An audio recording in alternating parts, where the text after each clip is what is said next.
Spinning মিলে সুতার জীবনচক্র। তো তুলা থেকে কিভাবে সুতা হয়, তো বিভিন্ন প্রসেসে ধাপে ধাপে প্রত্যেকটা মেশিনে যাওয়ার পর এই শেষ ফিনিশিংয়ে সুতা আসে। তো প্রথমে লেডাউন থেকে কাটিং থেকে যায় ড্রয়িং থেকে যায় আপনার রিং থেকে তারপর আসে ফিনিশিংয়ে, অথবা রোটরে যায়, ভরটেক্সে যায়।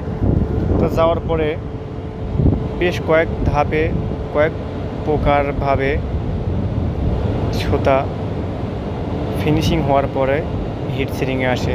হিট সিটিংয়ে হিট দিয়ে তুলার গুণগত মানকে বৃদ্ধি করে শেষে এইভাবে পলিতে ভরে প্যাকিং করে কাপড় বানানোর প্রসেসিং হিসাবে এইখানে নিটিং ডাইং মেশিনে নিয়ে যাওয়ার পরে এই সুতাগুলো থেকেই বিভিন্ন দামি কাপড় তৈরি হয়, যা আমরা দেশের সাধারণ মানুষ কখনোই পরতে পারে না, ব্যবহার করতে পারে না, শুধু বিদেশিরা ব্যবহার করে থাকে।